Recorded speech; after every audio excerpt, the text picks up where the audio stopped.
How's it going, everybody? My name is Adam. And my name's Natasha. Welcome to RCC at Home. Yes, absolutely. And if you haven't already, make sure to hit that subscribe button and click the bell to get updates on future videos from us. Also, you can head over to rccsunday.com and fill out a red card. That is the best way for you to connect with us as a staff. If you want to have any prayer requests or want to leave any comments, that's where you can do that. Absolutely. And we got an awesome service plan for you guys. Something a little bit different, actually. Pastor Mike is going to be addressing the state of the church and casting a little vision for 2021. Wow.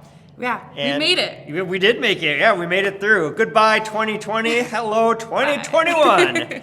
Before we get into the state of the church, we have a big announcement for you. January 10th, right here, we are starting in-person services at our downtown location. We're so excited. You can actually register for services starting today. You can hit the link in the description box below. Cannot wait to see you. Right now, we're going to get into some worship. Let's do it. Yep.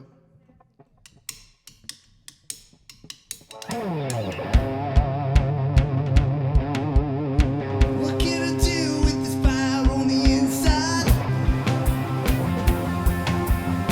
I'm burning up with the truth I can't hide.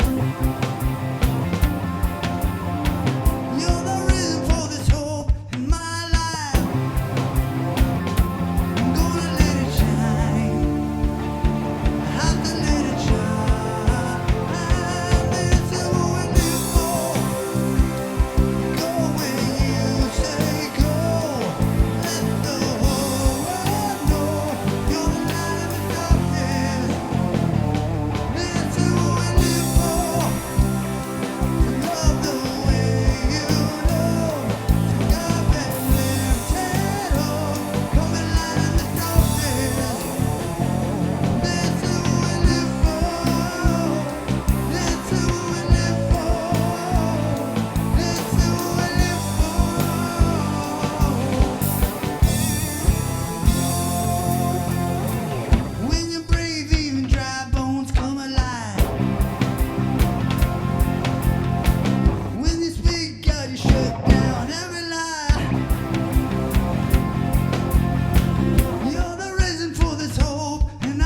Hey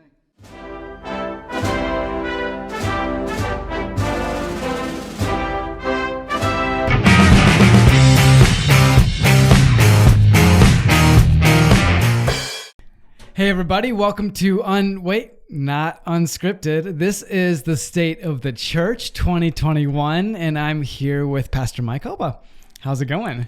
It's going well. I'm kind of excited. It's not unscripted. I have some idea of the questions today. Yeah, you're very lucky today. That's so a big deal. I feel a little safer starting out, but we'll see. I'm sure you'll take us off track a little bit here and there. We will. However, I just want to give a little bit of an idea of why we're doing this, what we're doing. We are sitting down in our podcast format because we did Unscripted. If you haven't seen Unscripted yet, you've got to check it out. It's awesome. We've got a number of different episodes out there already, and they've been a lot of fun. And man, we got some more up our sleeve. I can't wait. We've gotten some questions we're going to have answered. It's going to be great. But today, we thought this would be the perfect way to talk about the state of RCC, since normally, like, year after year, you've done a State of the Church address, and yeah, but I never had a cool graphic like that, though. No, who did that? That was Adam. That's Adam. He is super talented. I know, isn't that great? Yeah, that's really good. I like it. I like it too. Yeah. But it was a nice surprise walking in here. That's really well done. Sorry, am I taking you off track? But it's distracting. Are we good with the graphic now? I like it. All right, good. Yeah. I like the graphic too. We can talk about it some more if you want, but no, I'm good. All right, cool. We'll just thought I'd ask. Yeah, all right. Okay. Well, the reason we're doing this is because we thought it'd be a really great way to talk about very candidly all the different parts of the church and what's happening here at RCC, and just having that as a way to talk through those things. I'm going to ask you some questions. I'm going to ask follow-up questions that I think people might be thinking, and we'll just get into it. Okay. So first, we're going to spend a little bit of time talking about this past year before we get into the coming year and what we're excited about for that. And so there's some hot topics out there. What are the two hot topics that we'll probably cover to start off with are reopening and finances. So let's talk about reopening first. Yeah. Everyone always wants to talk about money. No one ever wants to talk about money at church. So we'll see. Reopening. January 10th is the day. Services 9 and 10:30 is the plan. Will anyone show up? I don't know. We'll see. I'm super excited about it. If a bunch of people show up and we get so many people we can't social distance properly, we'll add more services. That's just where we're at right now. We'll kind of figure it out week to week as we go. I'm excited about that. I'm excited about how the services will continue, hopefully, every Sunday, after being gone for so long. I'm so excited to have Sundays. Yeah, just to be in a place on Sundays with people. It's like we had Christmas in the street recently, and it was just so fun to see people and have conversations, and wow. So super, super excited about January 10th and even all the Sundays that follow. Are we going to be here, or are we going to be at the high school? What is it going to be? We're going to be here.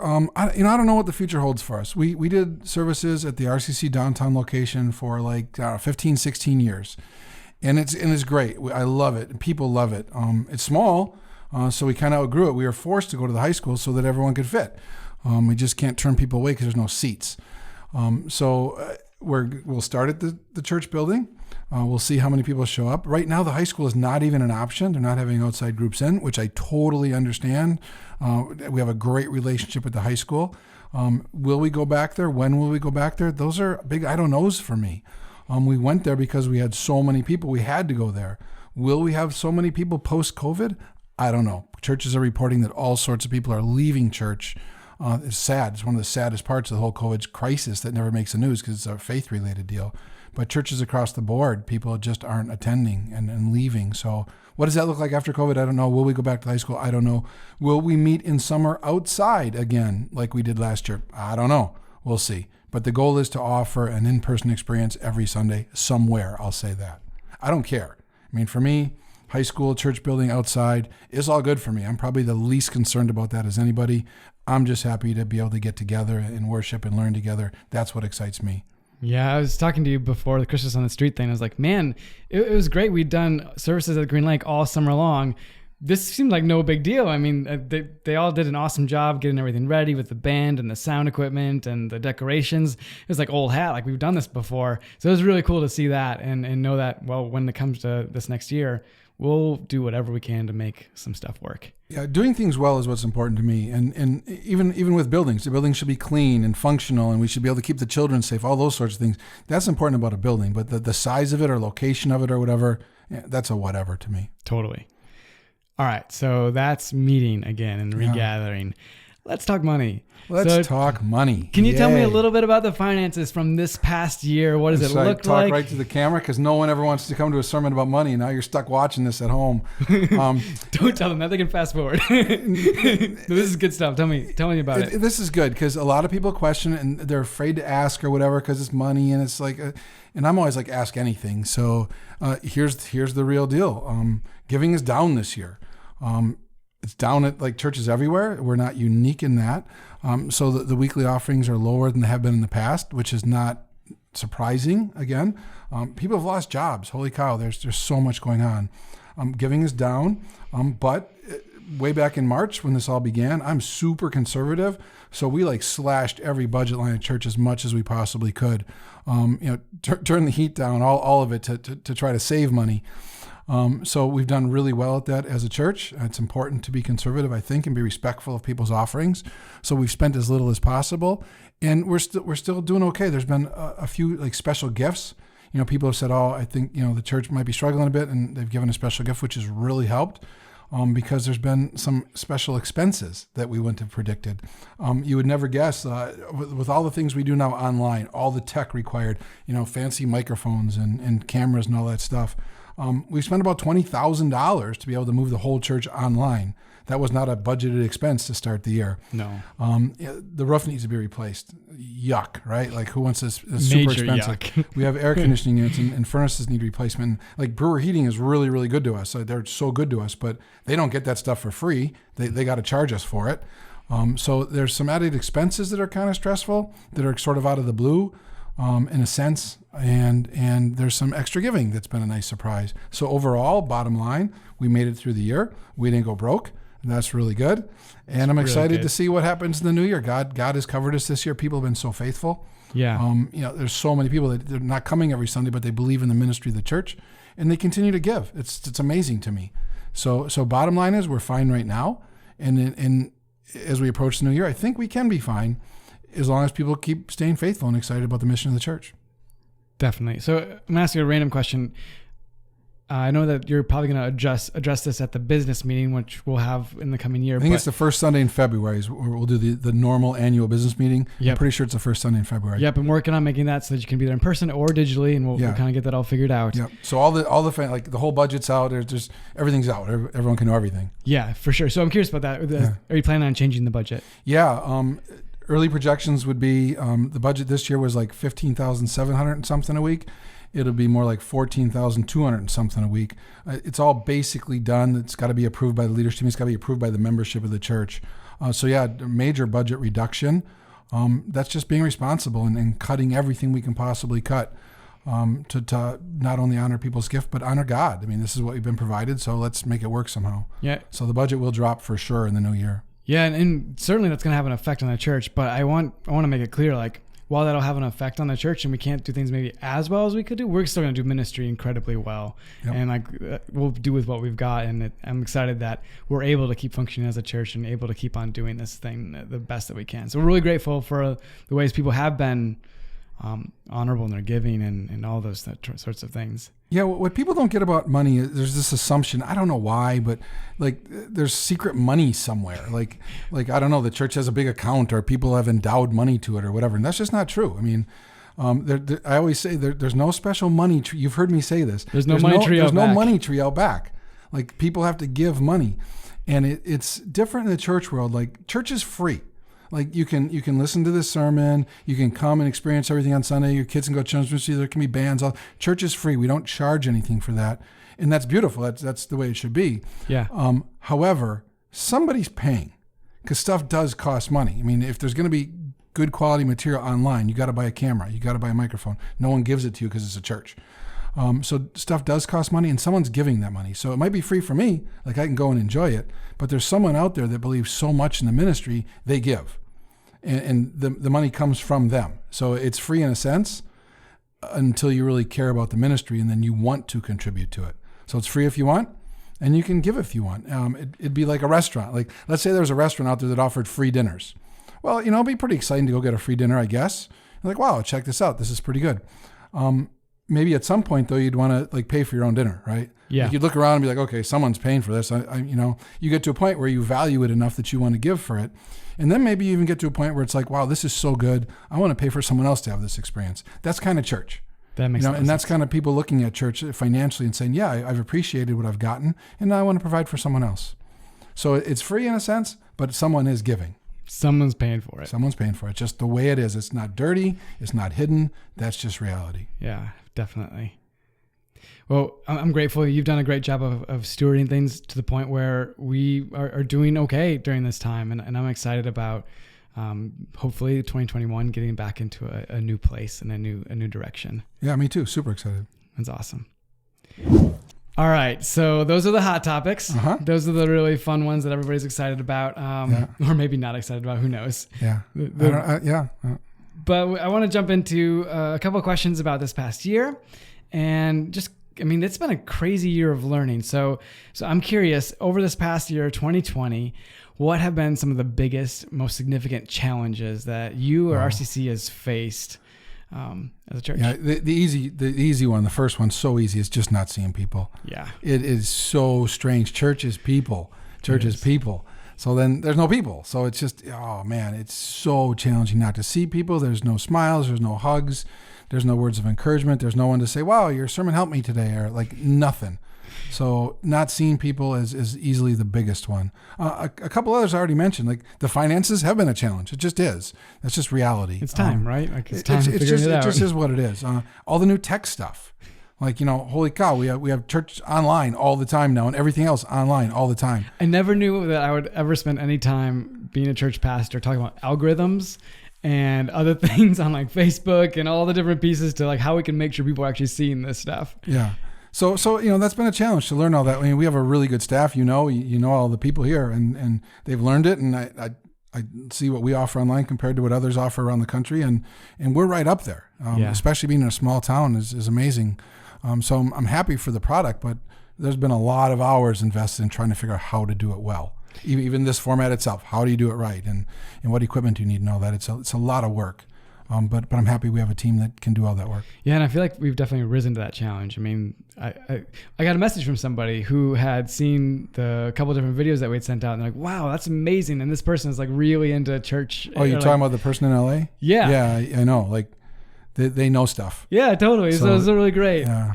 It was really cool to see just the compliments and to be excited that like we've really risen to that challenge, and it's different than meeting in person. But I think even though we haven't been able to meet in person recently, and we're going to in the future, I think we've been able to do that really, really well. We've been able to meet people through the screen as best as we possibly can, and I've been grateful for that. It's been a challenge though, for sure. Definitely. Again, there's just, I miss everyone. So the not connecting thing. Yeah. Even during the week, like normally there's so many connections even during the week, not just on Sunday, that are so good. So not only though for me, for all of us, like I think it's been a challenge for the entire church family to feel connected. Yeah. How do you do it when you don't get to see people? So that has been a challenge for all of us, not just the staff, but the entire church to feel connected and like you still have friendships and all that stuff. A major challenge for everyone. I think you're seeing the results of that in people's lives. And then that would be the last thing for me, like a challenge is there are so many people struggling right now. I think it's, COVID like ramped up everything, whether it's family issues or job issues or whatever it may be, or being laid off from jobs. There's so many people struggling and we don't get to have the normal connection with them that we've had all these years. Whether it's just little words of encouragement on Sunday or even getting together, we're not meeting at restaurants right now or coffee houses. It's just made it really difficult to try to take care of people well. And that personal connection is so important. So I think it's a challenge to take care of people well through this. Yeah, it is, because when you meet in person, there's so many things that get communicated that aren't even communicated when it's over a phone call or other things. So there's body language, there's like a sense. Exactly. Or even through a screen, like you can communicate one side. It's all one-sided communication. Yeah. Even when we're speaking to a room full of people, you can read a room. Like you can see how people are reacting to things, and you can be like, oh, they're not liking that, or oh, they're loving this and Right. and like they're being challenged by this or whatever it is, and that's all valuable feedback, and Yes. it helps you make decisions on what kind of things you should focus on and how people grow in and all that kind of stuff. So that lack of connection has been a really difficult part of it. Yeah, exactly. I think another difficulty or challenge this last year has just been the polarization of our culture. And there's been very few times over my 10 years here that the culture has impacted the church and how we do things. And it hasn't really this year, but yet we have more than ever before felt the effects of it. Yeah. There's more of a I'm right, you're wrong, or I'm on this side, you're on that side sort of mentality about everything, whether it's mask wearing or meeting in person or whatever. Right. And I think that's been one of the biggest challenges that I've noticed over this past year. Yeah, that's what sells. Sadly, you Yeah, know, you're right. It's totally true. You know, in politics, right? Like they never say what they believe, and they always say why the other person's bad. Yes. You know, it's just that argumentative stuff just sells. You know, every day it's people arguing about should we do this or that for COVID or this or that politically. It's just what we're used to, and so that bleeds into our normal lives, and we're just so used to it, we seek it, and that's horrible in church life. It is. Because so often there isn't black and white, right and wrong. We might have difference of opinion, but we can talk it out and find a common ground. And that's being lost really bad right now. Yeah. There's a million shades of gray. Isn't that like an awful book or something? I don't know. You tell me, Sam. I don't know. I actually don't know. I don't even know the title. So there you go. All right. So next question. We've just talked about challenges, but it hasn't only been a challenging year. There's been some amazing parts of this year. So I'm curious, what have been the joys of ministry here at RCC over the past year, 2020? What are the joys?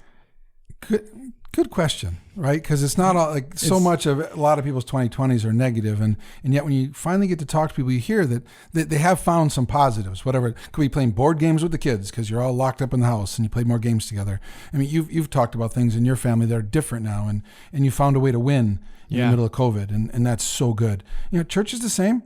I think there have been some wins.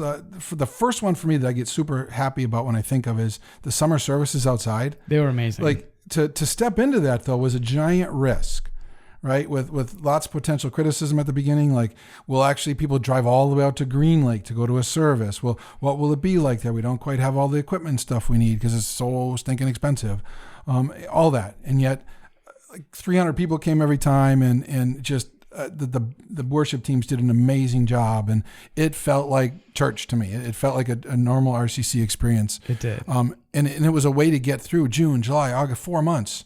June, July, August, September, 4 months of sort of normal church was really good for me. And just the fact that it was so good for so many others just makes me really happy. Yeah. 'Cause that's about half of this time. About half of the time we haven't met in person. We actually did meet in the summer.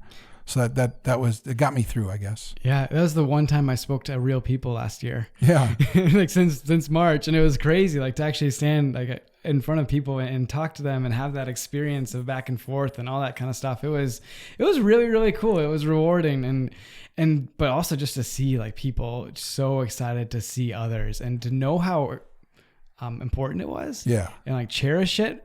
And I think we'll feel that even more in this coming year when we do meet with each other, and eventually when we meet without masks and all that stuff.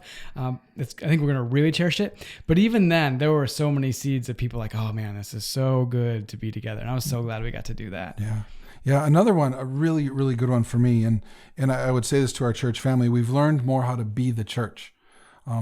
Church is more than coming and consuming on a Sunday. Like, I want to hear a good message, and I want to worship with some good music, and I want to feel uplifted. That's great. I want people to come and get encouraged on Sunday because life is just tough. Yes. So I always think of Sunday as being an encouragement, a way to help you get through your week. It's a gift. So that's good, but there's more to church than just that. There's so much more. And we've been forced to learn that this year. There's more than just a Sunday service. And our church being the church in our community has been so good throughout this year. You know, we've done the whole RCC Cares thing. Our chaplains have done amazing work. We've brought food to people. We've done so much. And we've done blood drives, right? Like, yeah, we're going to have the second one coming up soon. I mean, it's third? It might be the third. Third one. Okay, Yeah. You're right. So much has happened that where we're actually stepping out and changing our community because of our faith, because of our desire to please God or to do God's will, is amazing to me. And we were sort of forced to do it. You can't just be comfortable and enjoy church on Sunday. You have to do other things. Yeah. And to learn that forced to learn that is only going to help us for our future as a church. Yeah, for a church, we've always been a bit out of the box. I feel like it's been a thing that we've just held on to. That's who we are. And yet this year has forced us to be even more out of the box than we've ever been. And I think that's really good for us. If we were starting to get old and crusty in 17, 18, whatever number of years the church is, I think it's 18 now. Are we Yeah, it's 18 and like a half now. Yeah. So even in that number of years, like I think that it's easy to start to get like stuck in your ways. So this year it's a joy in some ways to say we have had to reinvent things. And I think that's going to pay dividends in years to come. Yeah, definitely. And another one is, as you're talking, I thought of is like so many people have been so good to us. And I mean, just like sending an email or sending a little note in a card or like a thank you card or whatever. People have been super encouraging this year. And for me, like when you talk about like joys from this year, every time one of those cards showed up, and we always put it out in the main office at church so everyone can see it. Yeah. It just, it makes your whole day. It does. You know, that someone would say something kind like that. So that's another joy from the year. We've gotten more notes of appreciation than ever before. Yeah. Before. And that's been super helpful to me personally. Yeah. It was fun for me just to put those out there on the little, whatever, the countertop there, and just like walk by every day and see them and be like, oh yeah, I remember that note. And I remember how it made me feel to know that we were appreciated, and also just to know how much people value this church and what it represents in this community and what it's done for them. Like all those notes, almost all of them were like, this is how you've helped me. And that's exactly what the church is supposed to do. Yeah, that's exactly right. You said the word appreciation just now, and I guess that'd be my last thing. When I think about joy, I have I've always appreciated our church family, but even greater now, because you don't realize what you have until you don't have it. Yes. You know, and I've always known we have this great church family, kind people, encouraging people, non-judgmental people, friendly people, just good people.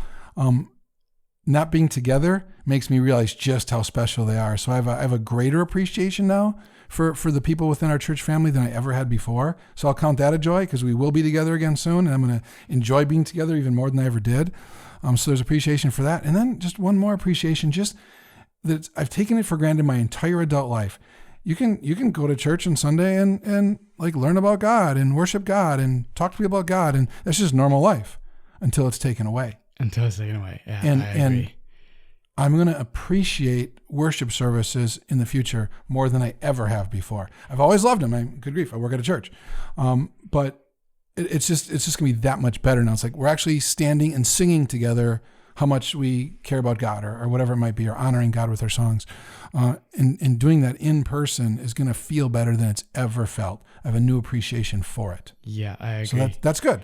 When we were down at Christmas in the street the other day, Sandy started playing the drums. Yeah. And I told her, I don't think I've ever been so grateful to hear drums being played, because I think it's just been a signifier for myself. When they're getting warmed up, like that's when the worship service is going to start. And there's just this, like, it kind of like knocks me out of my stupor of whatever, and I get ready for worship. And it's this beautiful sound, and I'm so it's definitely been taken for granted, and I'm joyful that we won't take it for granted like we have in the past. Yeah, for me personally, you know, I think I'm going to appreciate, whether I work at a church or not, I'm going to appreciate being able to be together at a church service on a Sunday more for the whole rest of my life. Yeah, because of it being taken away for a while. I agree.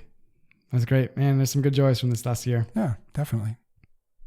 So we've talked about this last year, all the things we've learned, the challenges, the joys, and we ended, we just talked about how we're so grateful that we'll be able to appreciate meeting together in person again. Well, we're going to be very soon. Yeah. And the plan is January 10th to start meeting together again, and how we're going to appreciate that. This coming year, this next year, like, what are you anticipating? What are you excited about for 2021? What are you thinking about with that? Well, yeah, again, it goes back to the last topic, but I really am excited about getting together and to be able to appreciate getting together. That projects not only to 21, but even further. I'm super excited in this new year for Centerpoint Church in Fond du Lac. Yeah, I mean, that's they've been doing with awesome. all things COVID, we didn't get to do that the way we planned to do it. Pastor Aaron has done a tremendous job there. It was hard to lose him.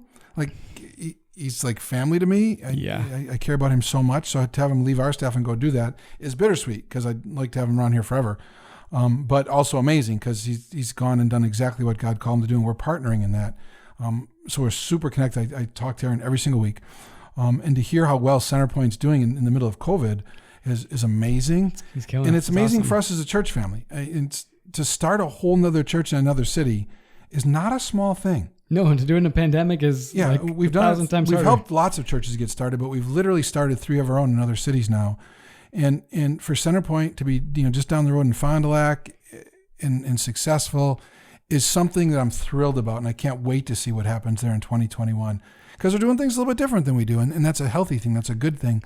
And I'm just super excited for them and where it's going to be, and I'm excited for our people to finally be able to engage like I had hoped before all this started. Yeah. Having specific Sundays where people can go and be part of their service and serve there and help there to get the experience of starting a new church on a one-time basis or whatever. There's so much we can do. So I'm super jacked about Centerpoint and where they're going this year. Yeah, it's going to be really exciting to see. I mean, we talked about it. Like, I wasn't sure what to expect, but he's just done so well, and God's blessed it in incredible ways. It's really fun to see. Yeah. I'm excited too, even for 21, of all the things we learned in 2020. We learned a lot. We touched on, some of them, and to be able to do things online better than ever before is amazing. And all the other things we've had to adjust and learn new skills or ways to do things is going to be super healthy as we are now able to incorporate back at the things we've always done well. Exactly. I was thinking about that with discipleship stuff, because that's something I think about a lot. Yeah. We used to do midweek where we'd meet in person, and maybe someday we'll be able to do that again. It'll come back and it'll be so great. But one of the things that I've loved is we've done the Live It Challenge this last year and this last few months, and more people engage with that on a weekly basis than would ever show up to midweek. And I mean, I think that's beautiful. And we'll probably continue to do things like that where we can engage people in really great ways. And maybe they can't make it that week to an in-person thing, but we can still impact somebody's Monday, Tuesday, Wednesday, Thursday in ways that we've never been able to before, in such a high quality way that people will be excited to engage with. I think that's a really cool thing. I think it'll impact the faith of the people in Ripon and beyond. I think that's incredible. Well, and not only, here's another one for me, not only midweek or Live It or whatever we call whatever we do, the new podcast, whatever, all these things that we offer. Podcast, that's awesome. It's been great. Just the different things that we always are trying to do. But even the services themselves, like maybe people haven't heard yet or don't understand, in the new year, we're going to have 3 ways to experience a service at RCC. You have live in person. Yep. So what we've always done, come to a building and enjoy a worship service together and learn together and worship together in person. We're going to be doing that again. That's amazing. Yep. But we're also set up and ready to go to broadcast those things live. So if you're home on a Sunday morning and you prefer to do church that way, or whatever your life situation is, you can participate live from home. Like to see the band and to see the sermon and all of it with cameras that are set up in the worship center. We haven't used this yet. I know. We were super excited hopefully to do it. Hopefully it doesn't all crash on the 10th, right? I know, for sure. It's technology, but to experience it live at home is just a special way for people who prefer that to experience church that way. And I'm happy that we're able to offer it to that group of people. And then finally, what we have been doing, the RCC at Home experience, we're going to be doing that as well. So there's really 3 different ways every single week that you can experience a service at RCC. That is going to broaden our reach.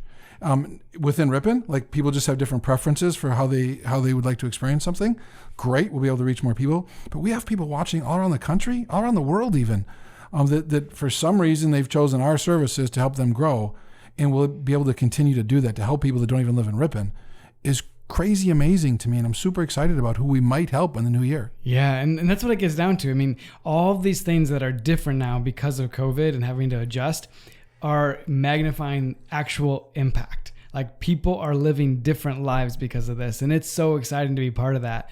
And exciting to be able to brainstorm and think of ways that all these new ways of doing things can really impact real people's lives. I think sometimes because we're looking at screens so much, we forget that that's flesh and blood on the other side of it. Yeah. And this is real lives that are being changed because of it. And I'm super excited about that and to continue to grow that impact in 2021. Yeah, you talk about the impact. I think churches need to be healthy. Any church needs to be healthy. It doesn't matter what size a church is. It can be a healthy small church, healthy big church. A church needs to be healthy. And this would be maybe the final one for me that I'm so excited about. RCC needs to be a healthy church. Yes, it does. And so what I think COVID has done for us is help people realize whether they really embrace the vision of this church or not. So I think in the new year, once we're able to meet in these ways and people can experience services in these ways, we're going to find out who's truly committed to the vision of RCC. Yep. And that's going to be a healthy thing. Because then together, once we see who that is, and they weren't interested in just consuming, right? They also wanted to give back. They wanted to help others. They care about what we're all about here. That's been figured out, because if people want to step away because they're not getting what they want, that's okay. It is. But now we're really figuring out who's committed to the vision of the church and really, truly being the church that God's called us to be. I'm excited to figure out who that is and then running full speed with them. Yeah. That thrills me, because I know there's people that just so many people I haven't been able to personally connect with. But I found out through COVID, they do really dream the vision of this church just like I do. And they do really dream of changing our community just like I do, and sharing faith with others just like I do. I'm excited to run with those people this year and see what we can accomplish together. It's almost like a reboot for the church. It's similar to the feeling I had 18 years ago when I was like, okay, here it is. Let's see what happens. We're kind of back there again. And I'm excited to see what happens, because I think it could be amazing. We started with 0 people, and look at what happened. So now as we enter into this new season of our church ministry here, once the church is 100 years old, this will be 80 years ago. Yeah. We're excited to enter this new season and kind of see what happens next. With a unity of care, a unity of love, a unity of vision together, that thrills me. I can't wait to see a year from now what 2021 brings. I completely agree. I was thinking about it this way. It's kind of like we've been driving around in the fog this past year. You can't really see anything. You're kind of driving a little slow. You're doing your best to go the right direction. But when the fog clears, you're going to actually see who's there with you. Yeah. And then you're going to be able to drive a lot faster and go someplace, really. Yeah. And that's going to be really neat to see. Yeah, I agree. Sweet. Well, I'm really excited about this coming year. Me too. So one of the things I really want to ask you is this. As we've been a church for 17, 18 years, we've grown to be a bigger part of this community. And I'm curious, because of this last year and looking forward into 2021, how do you view the role that RCC plays in the community changing? What is that looking like, and how has that changed this year, and how will it change into the future? Yeah, as I see it, RCC is this community. And I don't say that with arrogance, but we've got a couple thousand people that call this their church home. So that's like a fourth of Ripon. And then all those people have friends and family members. So I think everyone in Ripon either comes or is like one person away, right? You work with someone who comes, or you have a family member that comes, or a neighbor that comes. So we're just ingrained. We're part of the community. We are the community, and the community is us. Mm-hmm. And I think there's a responsibility to that now. I mean, through COVID, I felt this responsibility for our church to care for our entire community the best we possibly can. Yes. And that was alerted to me through COVID. And it's been a good learning thing that we're supposed to not only care for ourselves in the church building, but the entire community, because we are the community. So I think we have this responsibility moving forward to strengthen. We've always felt it, but we've always done it. I'll get to it, but to strengthen our community even more. So you saw that when we did the 13 Days of Christmas. Yeah, that was really fun. And it was just us honoring other great organizations. RCC should support other great organizations in this community, whether it's the food pantry or the senior center or whatever it might be. We need to show our support for these places, because these are good people too, and they're all supporting the community just like we are. We may be more faith-based, that's our biggest role, but these places all have beautiful roles too. The police department, we have an amazing police department here. We have a super safe place to live. If you bump into a police officer, they're kind, they're caring, they try to help you. I want to support that, because not every place has that. I agree. Right? So we should be on the forefront of trying to continue the good things we have in this town, or to improve the few things once in a while that need improvement. Yeah. We want to be part of all that. Yeah, one of the ways I've thought about that is over the years, I've known different people that are part of different organizations that are part of this church, and it's been really fun to notice how they've changed or shaped how they lead or actually participate in that organization because of being a part of a faith-based thing, to being a part of this church. And I think I've seen the impact in families, I've seen the impact in businesses, I've seen the impact in different organizations around town. I think that's really neat, and I like the idea of how we can really be that church, right? Yeah. And be the church in a way that the community can respond to in a positive way, and be grateful that we're here, and we're grateful that we're a part of this community. Yeah, one of our things, maybe it's a weakness over the years, is we don't talk a lot about what we've done. Yeah. I think God knows what you've done, and that's enough. But sometimes people are just completely unaware of the impact the church has had in town. For instance, you mentioned different businesses and organizations in town being affected. We've had over 200 people come through our leadership academy here at church. Yeah. And these people work and lead in Ripon. They do. So they're leading their classroom, they're leading their business different than they would have a few years before because of the impact they've had here and the learning they've had here in regard to how to lead as a person of integrity. Yeah, and they were great people. It was like the cherry on the top. Yeah, because it was really fun to be part of that it process. changed maybe their leadership a lot or maybe a little. Yeah. But it helped them be a better leader. Exactly. And that's dramatically affected this city. We don't talk about it much, so a ton of people don't know. Like the dream of the food pantry and thrift store was an RCC dream. Yeah, it was. That started here. I worked on it for 4 years before we did anything about it. And then finally we launched the food pantry and the thrift store and then, hired people. Amy Polash is just amazing. I hired her to lead it and they've run with their own mission now and they're beautiful and all their volunteers do such great work. But that was instigated by this church. Yeah. So for 15 plus years, everyone in town eats because of that. No one needs to go hungry. They can go get food because of something that RCC did to improve our community. So whether it's the food pantry, the thrift store, Mug's Coffee House was an RCC. It was a flower shop. Yeah, it was. And we turned it into a coffee house for people in town because there wasn't enough places where you could just meet and build friendships and grow. Yeah. And eventually Matt Halley came along and purchased it, and he's awesome. I love that place. He's an amazing man. But that was an RCC thing. Yeah, it was. And no one even knows. Like I'll go in there now, and people are working there. They have no clue who I even am. And it's like, you don't realize, but the counter you're working on, I actually designed that years ago. Like they don't even people that work there don't know that it was our thing originally. Yeah. So RCC has always had a love for our community and has always helped the best that we can. We just don't talk about it a whole lot. Yeah. So moving forward for us to even have a bigger role is not a dramatic jump for me because we've always had a role, but I'm hoping it's bigger because more and more people embrace that role.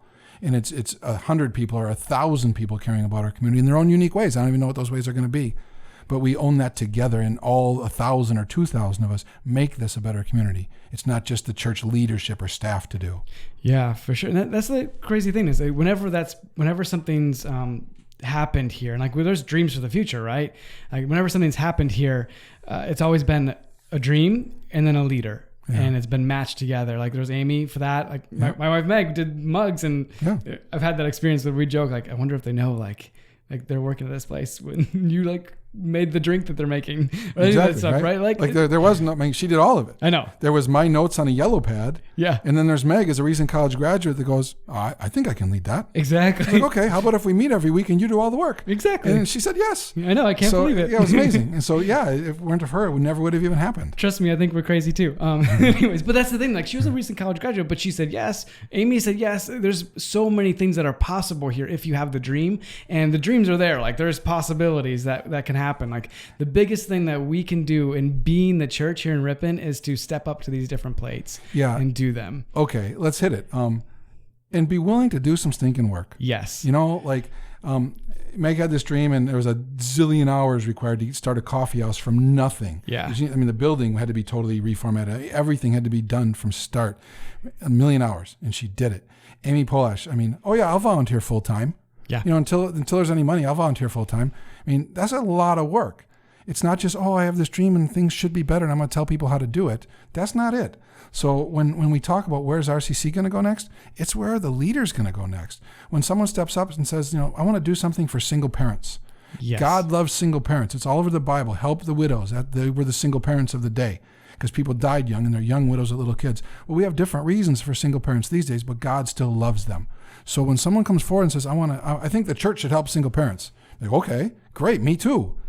And they want to do something about it, that's who I want to run with. And I don't know what the ministries will be. I don't know, and it's not even really my business. That's God's business. All we have to do is what Meg did or what Amy did or what so many others have done and just say, yes, I'm going to try. I'm going to show up. I'm going to do something. God does huge things with that. I'm excited. I get like front row seats. I get to watch it. That's amazing. Yeah. I think the impact on this community and the ways that we can be the church are just getting started. And so I'm really excited about that. It could be a kid out there with a dream, right? You could be 10 and all excited about something, and 10-year-olds can change the world. That's my view. For sure. So I'm just excited. I don't know who it's going to be. I don't know who's going to step up. I couldn't have predicted all the people that have over the years. So I'm just having fun waiting to see who's next and what they do. Yep. And trying to be an encouragement and a help to them. And if we've learned anything from 2020 is why not now? Exactly. Because there's no telling what the world's going to be like. And so why not step up to it and do your thing? Yeah, I agree. Great. I'm excited about 2021 in that way. Me too. How about you? How have you changed in 2020? What's different about Pastor Mike Hulba? Great. I think I'm crabbier.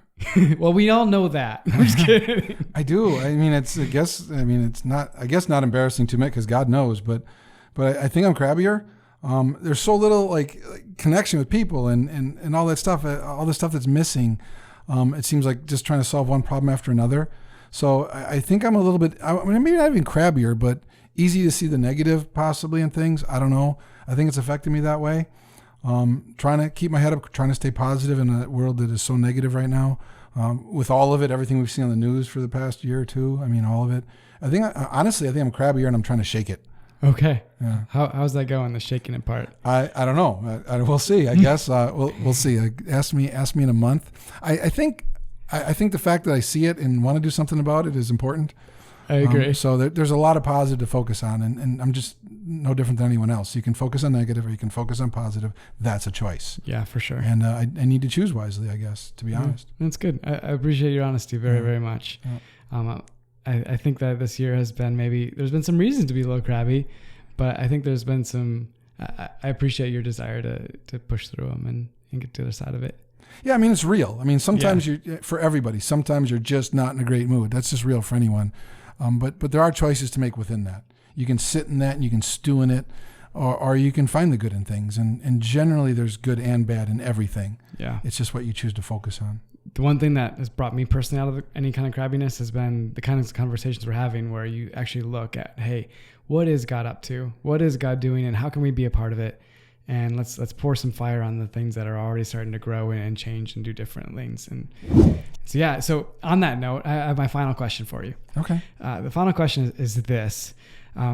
This past year, we've learned a lot about a group of people that we knew were there, but didn't really quite realize what their title might be. And that title is essential workers, right? Okay. So there's some essential workers. Like in the world, there's essential workers. Okay. Yep. And to have everything moving and stuff, there's some certain people that are essential. It got me to thinking about the things that are essential in my life. And for me, over the last year, I've realized that my faith is more essential than I quite ever dreamed. It's rooted me during this time. It's given me purpose during this time. It's helped me to look for what God's doing during this time. And so I would say my faith is essential, except that I've seen also a number of people kind of just let it go. Like their faith hasn't been a big part of their past year. And it makes me sad because I feel like it's so essential. Yeah. So going into this year, knowing that we're a church who looks to Jesus to guide us and lead us, and he's the one who really changes our lives and transforms us, we would say Jesus is essential. How will RCC in this coming year focus on an essential faith and helping people know how that changes and transforms their lives? Okay. It's difficult to answer something when you say, how will RCC? Sure. Because there's how would Mike, and then how would the staff do it based on my leadership. When you say how would RCC, you're talking about a couple thousand people. Well, this is really true. So I always hesitate to answer for RCC because someone out there might have a different opinion than me, and we go to the same church, we're part of the same church family. I don't have the right to answer for them. Okay. So I'm cautious as I say that, okay? But with that said, what can this church do to help people strengthen their faith or not lose faith in the middle of world circumstances that are horrible or life circumstances that are horrible? For all of us, myself included, I'll just speak for me, you have to live your faith. Yeah. Right? Like you can talk all you want about the Bible says this, the Bible says this, or I believe that, or I believe that, whatever. You can talk a ton. It pretty much doesn't mean squat to anyone. They care about how you live. Right? Like if you show your faith in the way you live, that's what makes a difference.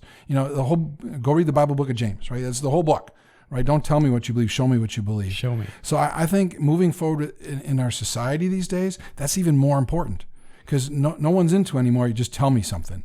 Everyone's into, I don't trust anybody. So show me what you actually believe. Show me, exactly. So if there's a Christian person out there listening to this, it's time to live what you believe. Don't just talk about it. That doesn't make any difference at all. You're probably turning more people off to faith than you are enticing them with faith or showing them what faith really means. And people talk about churches being deep or not deep all the time. Deep is not thinking some more. That's not deep. It's intellectual, and that's a good thing. It's good to learn stuff. It is. But deep is changing the way you live. That's what's actually deep. So if we're going to help people have more faith, have a stronger faith in the middle of horrible times, we have to live our faith in a way that shows. That's deep. If you're a Christian person, you're living your faith, you're deep. Even if you don't know a whole lot of Bible verses or the original Greek words behind those verses. There's people that know all that stuff and they're as shallow as can be. There's people that live their faith, are super deep. And me, as a pastor of 20 years, seminary, all that stuff, I'm still inspired by them. Because I see what they're doing and it's like, wow, I wish I was more like them. I wish I had their strength of faith in the middle of hard times. Yeah. They're not crabby in the middle of all this. I am. What can I learn from them? That's how we can help our community and help each other. Yeah. As I think about that, and we've lived in probably one of the most polarized times in recent memory. And one of the things that I think really matters for this is the church is one of the few places right now where people from different beliefs and different backgrounds and different whatever can get together and agree on some things to actually go and live their faith. They could have vastly different opinions on whatever, politics, anything, and still come together and say, you know what? Single moms, like you mentioned before, like we're going to take care of single parents. We're going to take care of these people. We're going to live our faith and actually be different, whether I think this way politically or not, or whatever, or whatever. The list of polarizing things are endless, but the faith that can connect us and the way of actually living it is there, and we can be that directing power, I think. I believe, I agree. Like the most simple Bible verse, I think, is when Jesus asks what's the most important thing, and Jesus says to love God and to love others. There's more words, right? Yeah. But to essentially love God and love others. So that's the most simple teaching in the whole Bible. The deepest part of faith is actually doing that. Yes. So if you're going to tell me you're a Christian person, I'd like to say, how are you loving God? How does it show? And how are you loving others? How does it show? That's super deep. So there's beauty in that, right? There's beauty that Jesus' teaching is so simple, anyone can get it. Yep. And then it's still so amazing, so deep that it takes you a whole lifetime to actually do it, right? That's the difference maker. I completely agree. And I hope that we can keep on focusing on that, because this past year has kind of whittled all the things down to that in a way and helped us remember just how powerful that is. Yeah. And I think that's great. I don't have any more questions for you for this. This has been a really fun State of the Church. Different than we've ever done it before, different than you've ever done it before. But I hope you've enjoyed it. I probably would have preferred to have notes, but hopefully I said some decent stuff. We'll see.